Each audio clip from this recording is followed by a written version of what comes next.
जय गुरु जी, संगत जी, गुरु जी की डिवाइन कॉल सत्संग प्लेटफॉर्म में आप सभी गुरु परिवार का हार्दिक स्वागत है।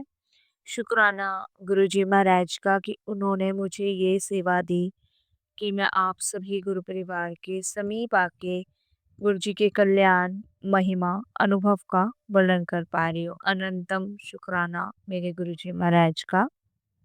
संगत जी, आज का जो सत्संग मैं आपके साथ शेयर कर रही हूँ वो निशी आंटी का सत्संग है।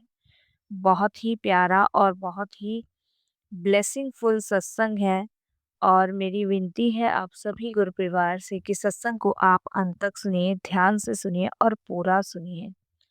साथ संगत जी, आज मैं आप सभी के साथ जो सत्संग शेयर करने जा रही हूँ उसे सुनने के बाद आप सभी के रोंगटे खड़े हो जाएंगे, क्योंकि संगत जी, निशी आंटी ने जो दुख सहा है, जो परेशानी झेली है, उसका वर्णन आज इस सत्संग में है। ये कोई फ़िल्म की कहानी नहीं है, कोई किताब की कहानी नहीं है। ये निशी आंटी की जीवन की यात्रा है। जबकि संगत जी वो इतनी पढ़ी-लिखी थी, समाज में उनका सम्मान था, पैसा था। आंटी बताते हैं लेकिन 1 साल में ही उनका सब कुछ छिन गया। संगत जी, सबसे बड़ा दर्द अपने ही लोग देते हैं। जब अपना ही पति, अपना ही बेटा, अपनी ही बहू आपको दुख देने में लग जाए, तब आपका सहारा सिर्फ और सिर्फ उस टाइम भगवान होते हैं। और ये दर्द ऐसा दर्द है संगत जी जिससे बाहर नहीं निकला जा सकता। और सबसे बड़ा दर्द ये नहीं था संगत जी, सबसे भी उससे भी बड़ा दर्द था उनका एक्सीडेंट होना। संगत जी, और उससे भी बड़ा दर्द अपनों ने ही धोखा देना। संगत जी, निशी आंटी का सत्संग बहुत ही ब्लेसिंगफुल है, तो बिल्कुल भी स्किप ना कीजिएगा। कैसे उन पे गुरुजी की कृपा हुई, कैसे गुरुजी ने उन्हें हर आने वाली संकट से, हर आने वाली परेशानी से बचाया, वो सब कुछ आज आप इस सत्संग में सुनेंगे। इसके अलावा संगत जी, अगर आपके जीवन में भी ऐसी कोई दुख भरी, परेशानी भरी दिक्कतें आई हैं, तो आप कमेंट्स बॉक्स में ज़रूर ही लिखिएगा। और संगत जी, एक बात बताऊँ आपको, सबसे बड़ा जो दुख और दर्द होता है ना, वो फैमिली की तरफ से मिलता है। तो मैं तो यही कहूँगी संगत जी कि इंसान पे भरोसा करने की बजाय आप ईश्वर पे भरोसा करें और किसी पे भरोसा ना करें। और अगर संगत जी, जब आपका ईश्वर पे भरोसा होता है, तब आप हर इंसान के रंग, हर इंसान के चेहरे को पहचान सकते हैं। संगत जी, स्किप बिल्कुल नहीं कीजिएगा, ब्लेसिंगफुल सत्संग है। इसके अलावा अगर आप भी अपने सत्संग अनुभव शेयर करना चाहते हैं, तो हिंदी में साफ राइटिंग में आप अपना सत्संग लिखकर हमारी जीमेल आईडी पर सेंड कर सकते हैं, ताकि आपके द्वारा सुनाए गए सत्संग से जो भी गुरुजी महाराज की नई जुड़ने वाली संगत होगी, उन्हें गुरुजी के कल्याण, महिमा, अनुभव के बारे में ज़्यादा से ज़्यादा पता चलेगा। सत्संग आपको पसंद आए तो आप इसे लाइक कीजिए, चैनल को सब्सक्राइब कीजिए, वीडियो को शेयर ज़रूर कर दीजिएगा और बेल आइकन दबाना बिल्कुल भी नहीं भूलिएगा। जब भी कोई लेटेस्ट सत्संग आएगा, उसका नोटिफिकेशन आपके पास आएगा। तो चलिए संगत जी, चलते हैं गुरुजी महाराज के सत्संग की ओर। सत्संग शुरू करने से पहले करते हैं गुरुजी का मंत्र जाप। ओम नमः शिवाय, शिव जी सदा सहाय। ओम नमः शिवाय, गुरुजी सदा सहाय। जय गुरुजी संगत जी। संगत जी, सबसे पहले गुरुजी महाराज के चरणों में कोटि कोटि नमन। सारी संगत जी को जय गुरुजी। अनंतम अनंतम शुक्राना मेरे गुरुजी महाराज का। मैं बहुत बहुत शुक्राना करती हूँ, तहे दिल से शुक्राना करती हूँ अपने गुरुजी महाराज का कि उनकी कृपा से मुझे आज शुक्राना सत्संग शेयर करने का मौका मिला। मेरा नाम निशी है और मैं डॉक्टर हूँ। संगत जी बहुत पढ़ी-लिखी, बहुत समझदार, बहुत मेहनती। मेरा खुद का अपना क्लिनिक हुआ करता था। डॉक्टर तो संगत जी आज भी हूँ मैं। लेकिन जो मेरा क्लिनिक हुआ करता था वो मेरे पिताजी का था। संगत जी, मेरे फ़ादर मेरी मदर चाहते थे कि मैं शुरू से ही डॉक्टर बनूँ। वो कभी नहीं चाहते थे कि मैं डॉक्टर ना बनूँ। उनका कहना यही था कि मैं भी डॉक्टर हूँ और मैं चाहता हूँ मेरी बेटी भी डॉक्टर ही बने। तो इसके लिए मेरे फ़ादर ने, मदर ने मुझे बहुत पढ़ाया-लिखाया और संगत जी इसके लिए मैंने बहुत मेहनत भी करी मैं आपको बताऊँ। और मेरे पिताजी के जाने के बाद जो मेरे पिताजी का क्लिनिक था, वो मुझे मिला और अपने क्लिनिक को मैंने संगत जी बहुत ही प्यार से सींचा। लोग दूर-दूर से इलाज करवाने आते थे और पैसे की भी संगत जी कोई कमी नहीं थी। और ये लगा लो संगत जी उसके बाद पिताजी ने शादी कर दी, एक डॉक्टर से ही करी और बस फिर तो संगत जी लाइफ में सब कुछ सेटल ही था क्योंकि मैं डॉक्टर बन गई और उसके बाद शादी भी डॉक्टर से हुई। फैमिली बहुत हैप्पी थी, खुश थी।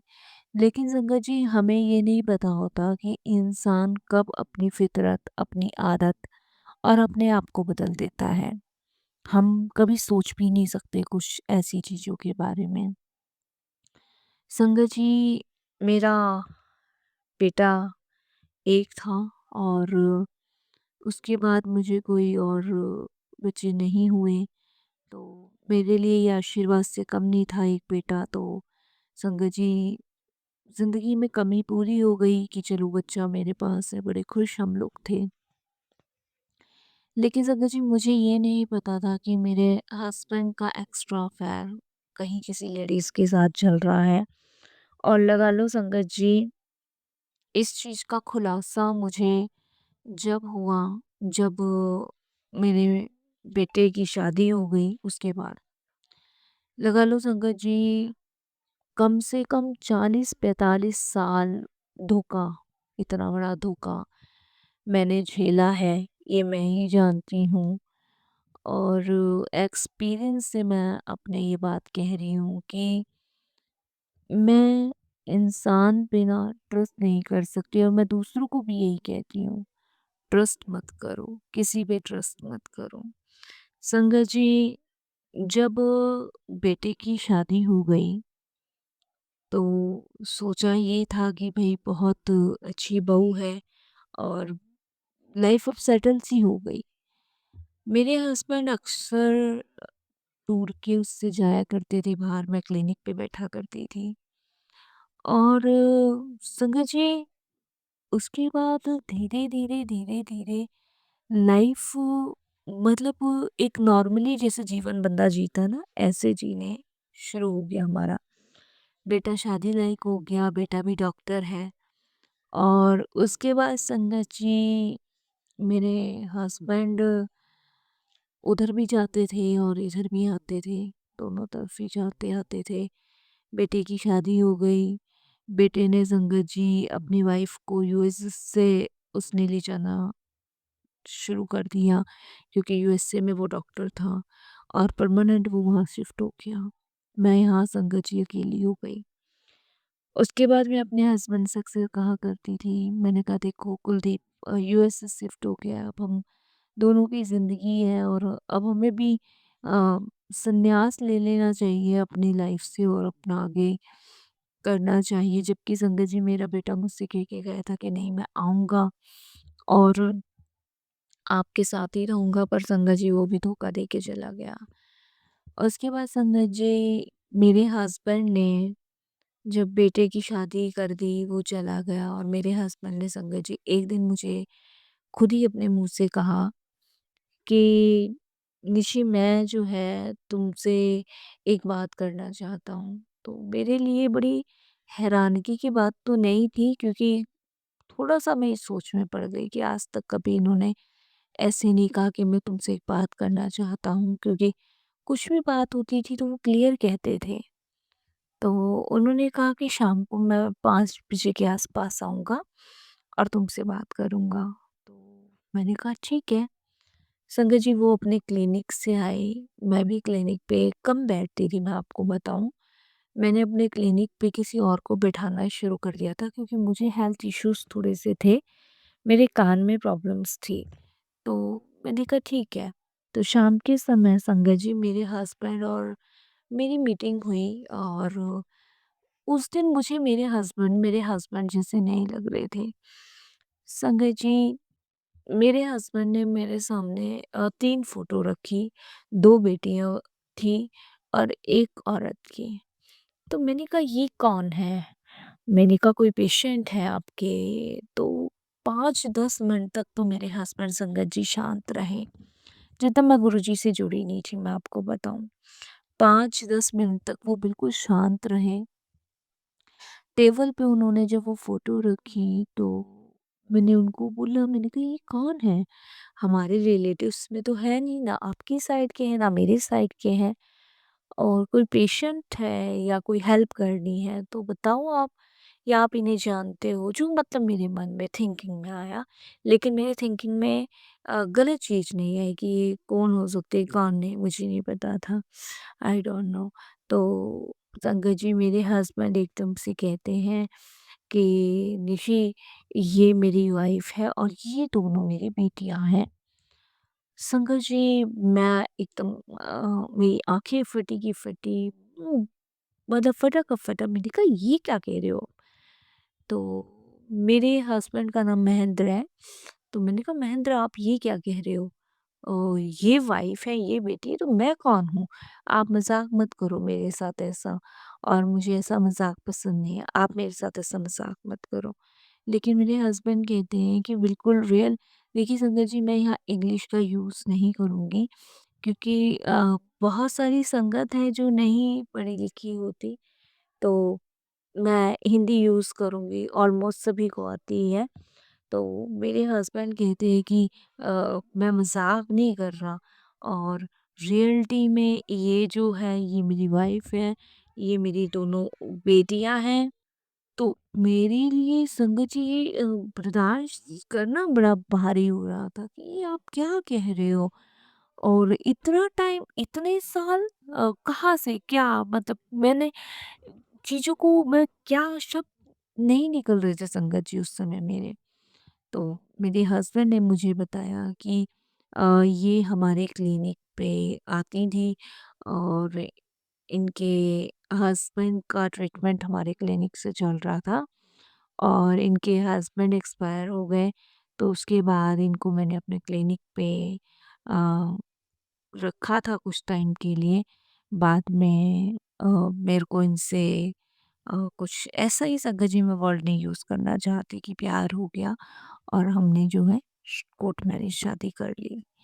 और मैंने ये बात तुमसे इसलिए छुपाई कि तुम जो है डिस्टर्ब ना हो, परेशान ना हो। और संगत जी मेरे मैं बता नहीं सकती, जैसे मेरे शरीर से आत्मा निकल गई हो बाहर। तो मैंने कहा अब क्यों ज़रूरत पड़ गई ये सब बताने की, जब बता कि अब मैंने इसलिए तुम्हें बताया क्योंकि अब मैं इन दोनों बेटियों का जो है विवाह करना चाहता हूँ, और समाज में भई मैं पिता बन के इनका कन्यादान करूँगा सब। और उनकी जो वाइफ़ है उनका नाम आरती है, कि आरती भी यही चाहती कि ये सब चीज़ें तुम्हें बता दी जाए। संगत जी कैसे? इतना लंबा टाइम एक इंसान को आप इतना बड़ा चीट कर रहे हो, धोखा दे रहे हो, और उसके बाद आप उससे मतलब उम्मीद कर रहे हो कि वो आपको सपोर्ट करेगा। और मेरे हस्बैंड ने मुझे क्लियरली कहा कि मैं आपके साथ अब नहीं रह सकता, और अब मुझे इनके लिए फ़र्ज़ निभाना है, तुम लोगों के लिए मैं फ़र्ज़ संगत जी नाउ मेरे लिए ये बहुत शॉकिंग था, मेरे बर्दाश्त से बाहर हो गया। मेरे सोचने की, समझने की सारी क्षमता एकदम से ख़त्म हो गई, ये कैसे पॉसिबिलिटी है? मैंने अपने बेटे को, अपनी बहू को कॉल किया कि तुम आओ अपने पापा को समझाओ। मेरे बेटे ने, मेरी बहू ने मेरा साथ छोड़ दिया। उन्होंने क्लियरली कहा आपकी पापा की लाइफ़ है, जो डिसीज़न आपको लेना है लो, हम इन्वॉल्वमेंट नहीं करना चाहते, ना ही हम आपके बीच में नहीं पड़ना चाहते। हम अपनी लाइफ में बहुत खुश हैं। हम इंडिया नहीं आना चाहते, हम अपनी लाइफ में बहुत हैप्पी हैं और हमें आप लोगों की कोई ज़रूरत नहीं है, ना पापा की, ना आपकी। संगत जी, मतलब ऐसी कंडीशंस में मेरा क्या हुआ? पति छोड़ के चला गया, बेटे ने छोड़ दिया। बहुत मेरे रिलेटिव्स ने, मेरे मामा जी ने, सबने मुझे कहा कि तुम केस डाल दो और गलत कर रहा है महेंद्र तुम्हारे साथ। बट किसके ऊपर केस डालूँ संगत जी? कैसे पॉसिबिलिटी है? वकील, जज सब यही पूछेंगे कि इतना लंबा टाइम, एक बेटी संगत जी 21 साल की, एक बेटी 25 साल की है। कैसे पॉसिबिलिटी होगी बताओ आप मुझे कि इतना टाइम मुझे पता ही नहीं था। और वाकई में संगत जी, गुरुजी महाराज के, मैं महाराज की संगतों को भी झूठ नहीं, मुझे बिल्कुल भी नहीं पता। मुझे अगर पता होता तो रियलिटी में संगत जी मैं उन चीज़ों को फेस नहीं कर पाती। और बेटी ने साथ छोड़ा, हस्बैंड ने साथ छोड़ा, मैं बहुत अकेली टूट गई थी। मेरे के समझ नहीं आ रहा था मैं क्या करूं क्या ना करूं। मैं दीवानों को पकड़ के रोया करती थी संगत जी। मैं अकेली हो गई थी, तन्हा हो गई थी। महेंद्र की फैमिली ने संगत जी सपोर्ट ही नहीं करना था। क्यों सपोर्ट करेंगे वो? आप खुद सोचो, मम्मा पापा उनके थे नहीं, मेरे लॉस नहीं थे।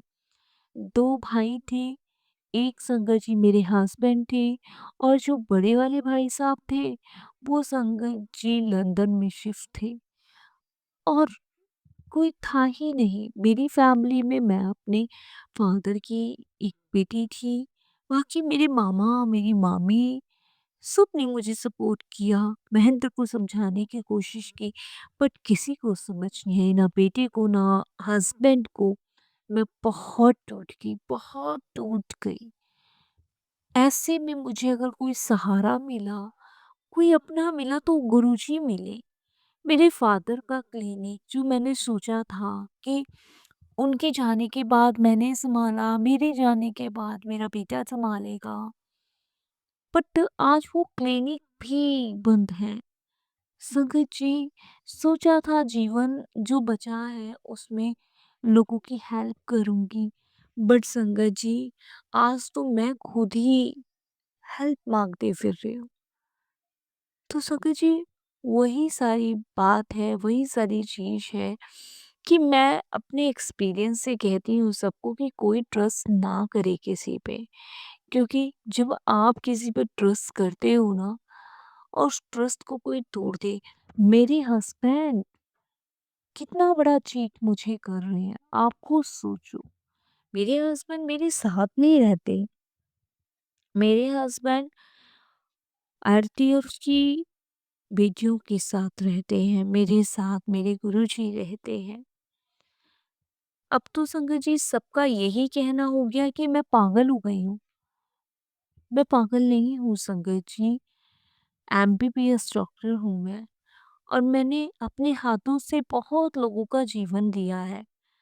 बट मेरे साथ जो हुआ है वो गुरुजी जानते हैं। संगत जी, मैं टूट गई थी, बिखर गई थी, तब मेरे एक क्लोज़ फ्रेंड है जो मुझे गुरुजी के पास ले गए, क्योंकि उनसे मेरी हालत नहीं देखी जा रही थी।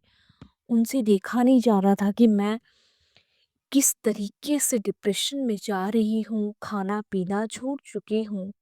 तब उन्होंने मुझे गुरुजी के दरबार ले जाना ज़रूरी समझा। गुरुजी से जुड़वाना ज़रूरी समझा। गुरुजी का मंत्र जाप, गुरुजी का सिमरन, गुरुजी की शबद, गुरुजी के कीर्तन, गुरुजी के सत्संग सुनवाने शुरू करे। और जिन सवालों को मैं कभी ढूँढ ही नहीं पा रही थी, उनके जवाब मुझे गुरुजी से जुड़ने के बाद मिले कि दुनिया मतलबी है, यहाँ सब धोखा है, यहाँ कुछ भी सच्चाई नहीं है। सच्चाई सिर्फ़ और सिर्फ़ एक ईश्वर है, उन पे विश्वास करो। मेरी ज़िंदगी का जो आया हुआ तूफ़ान था, वो तो थम गया, लेकिन अब जिन जिन की जिंदगियों में आ रहे तूफान है उन्हें कौन थामेगा। संगत जी, मुझे तो मेरे गुरुजी ने संभाल लिया, बचा लिया। मैं बहुत रोई गुरुजी के आगे। मुझे समझ नहीं आ रहा गुरुजी मेरे साथ ऐसा क्यों। लेकिन फिर गुरुजी ने समझाया कि इंसान की फितरत ही इंसान को धोखा देना होती है।